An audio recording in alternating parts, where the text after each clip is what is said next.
Oh, well, we're back from Bleach Soul Resonance, and I am just coming in on, leveling up this big monster piece we got. I mean, this is essentially the only good piece we got from our Reclaim the Frontline stamp crafting. I mean, we are completely boxed out here. We did everything. To anybody who's out there that's like, oh, you didn't do everything, I do everything, dog. I at least try to do everything. If you can get jade from something, if you can get keys from something, if you can get stamps from something, I do it all. I buy at every shop. I do all that stuff. So until like it ends, I am there, dog.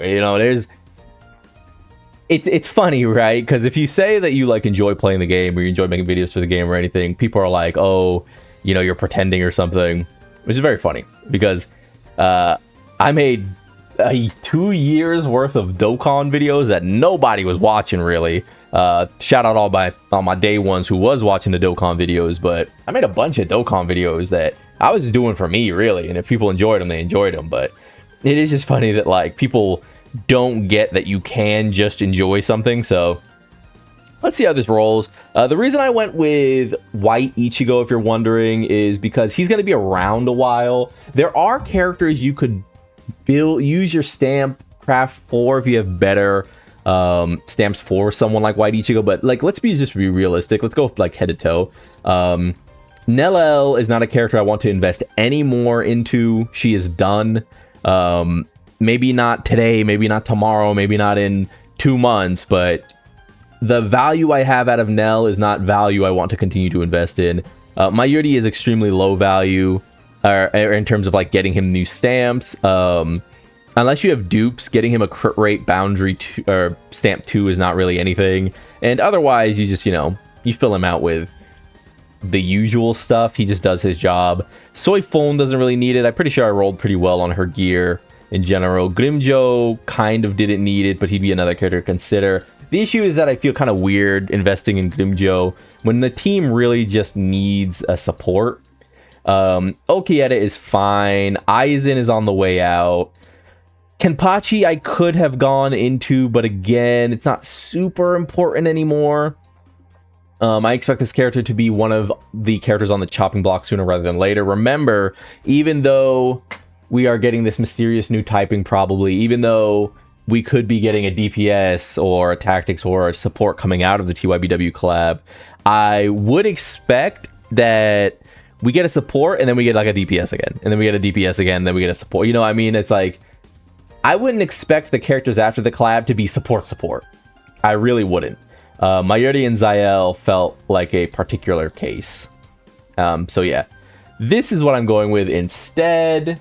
I was very blessed by the RNG here, so we'll go over. Actually, I guess we should do a fourth. So power isn't everything, but we are at 38,777. Boohoo, that is going to ruin our very aesthetic power for him, but we are at 38,777.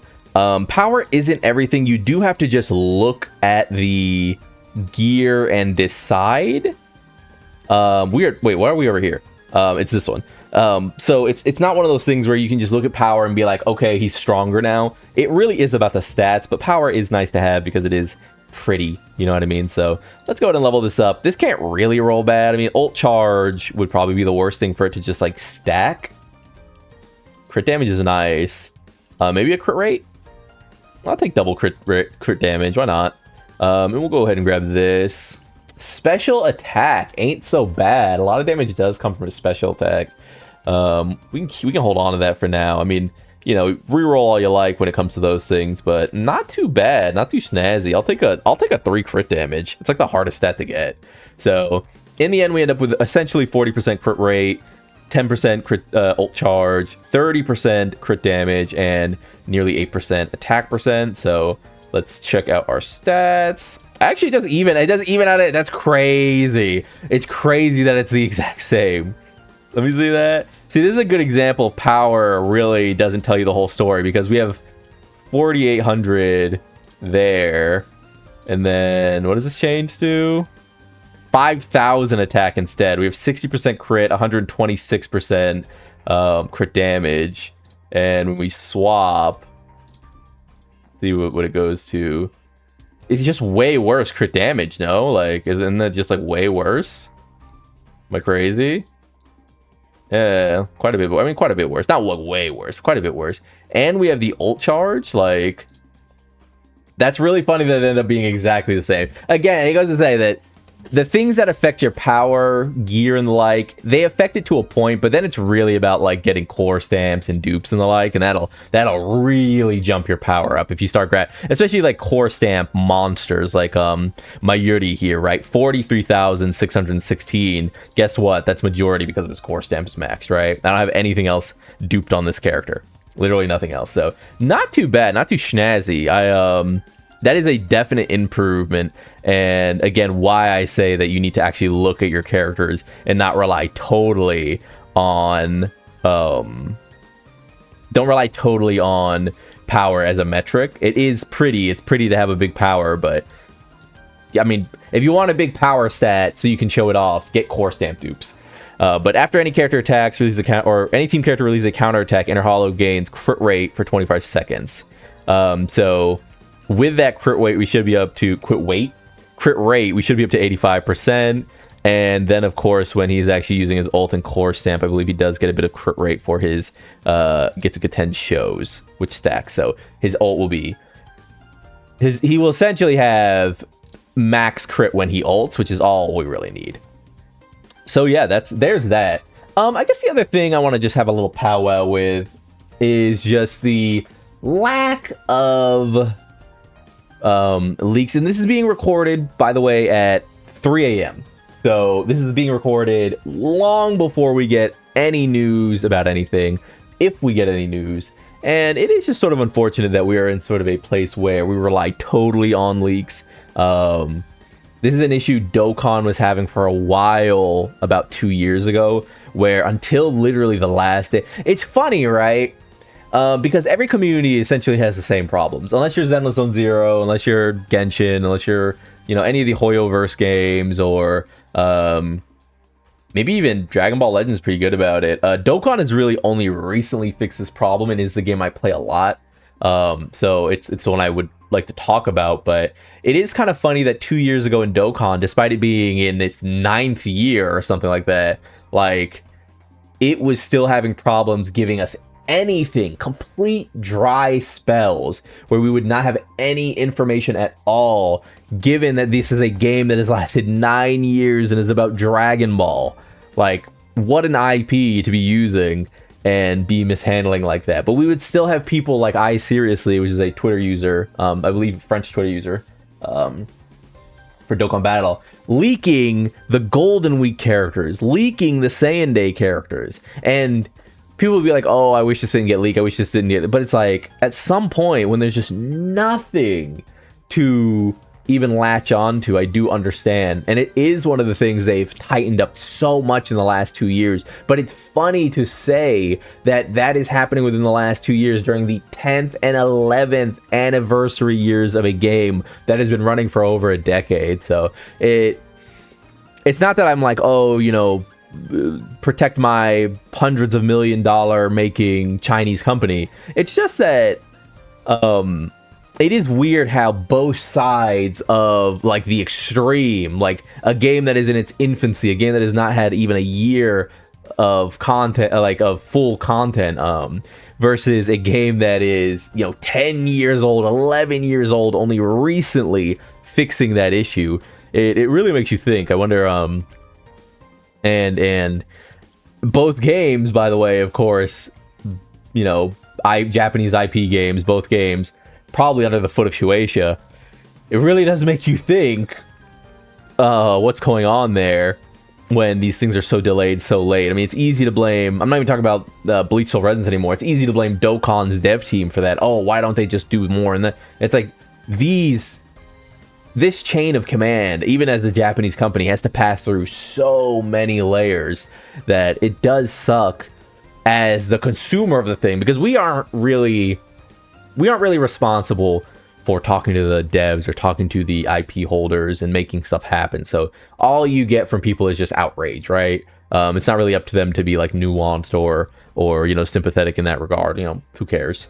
But it does suck when you can like visibly see that there is this like gap in confirmation or explanation. Even because it's even weird that like fuck global, I guess. I'm a global player, by the way. I don't play on SEA. I'm not an SEA account. I'm literally global. Fuck global, I guess. Like, if Crunchyroll wants to delay handing out rewards or compensation, it is what it is. That's just Crunchyroll gonna Crunchyroll. But it's surprising that there isn't more information on the Chinese side.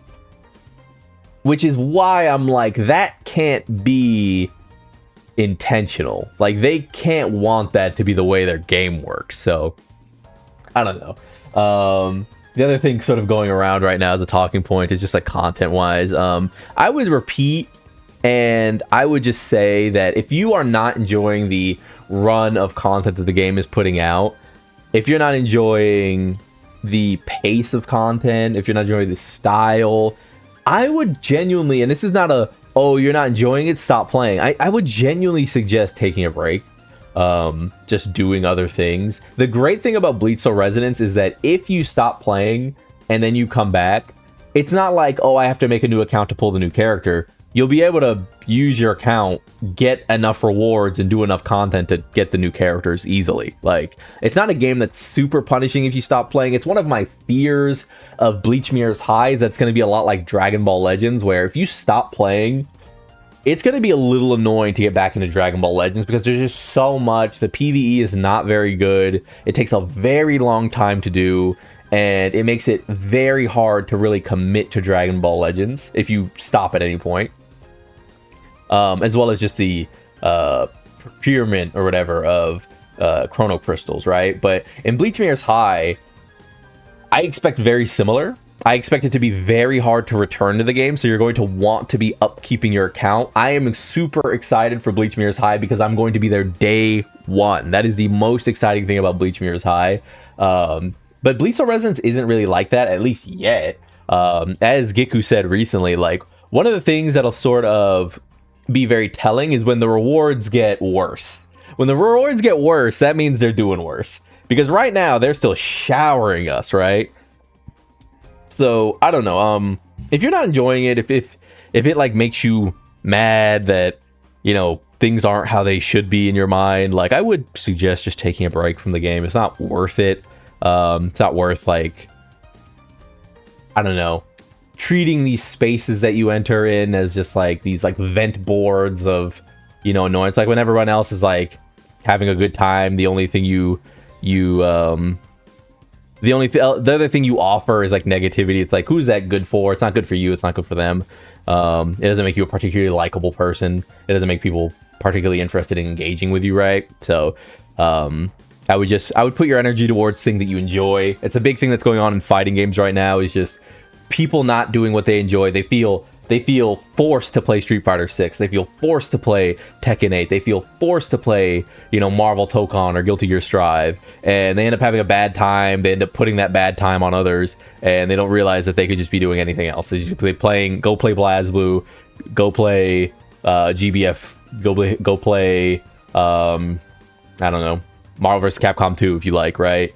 You got to put your energy and your time on this, or you got one go around, dog. You're putting your time into like being this mad at the content cycles of a mobile game. It goes back to what I said. I remember I was talking about this recently. 4 months ago, I was like, this game will not have a major shakeup for like a year. We're not gonna get like anything until like first anniversary. Once it's first anniversary, I'm gonna be pretty ready to be critical of where the game is, but my expectation is nothing until first anniversary, and a lot of people's expectation is not like that, right? I get it. I get that they want more out of their things that they enjoy, but that's not, maybe they just don't play a lot of mobile games. One thing I think that has skewed people's opinions is that they have started playing games that have come to global. So Uma Musume, I played that game. You could play that game for like 6 hours a day on launch. Easily. That game could be your job.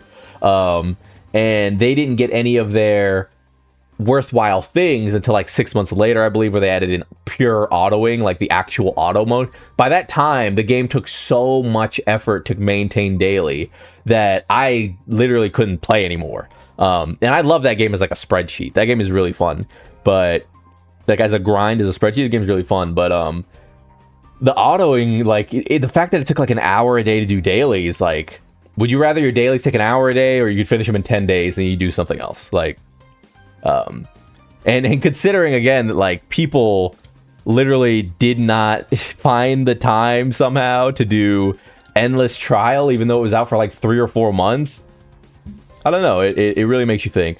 So I would just say that if you're not enjoying it, I will always be the person who says, even though I play these games, even though I talk about these games, my biggest thing is don't play mobile games. If you don't have like the willpower to not spend on a game, like to like gamble, and if you do not have sort of the mindset for what these games are, which is a character comes out and then you use that character and like that's the content. Dokkan Battle has not had anything worthwhile to do in like 6 months. 6 months ago was Anniversary. We're coming up on GDC, the Global Dokkan Celebration, which is essentially a celebration that they want to feel like an anniversary. So in 6 months, we will have had a new thing to do, despite them releasing 2 characters a month for the last 6 months, with nothing to do with those characters. That's the content cycle, man, especially for IP games. Unfortunately, if you want a game where you have things to do all the time, go play Epic 7. You gotta, at some point, I get like wanting more, but at some point you also do have to be realistic. Like, can I at least say that you have to be realistic? This is a mobile game, dog. It is what it is. And fucking people thought that like NTE was gonna be like the new game of the year, and then that shit fell off like $30 million or something like that, man. Like, it happens. These games have a beautiful honeymoon period and then or honeymoon phase, and then you got to take a break. So I think that's all my yapping for now. Just wanted to get a yap in there. Again, more of a talky video, more of a video for the second monitor. But yeah, I've been Lone. Like if you like the video, subscribe to the club, we'll go make it, and peace.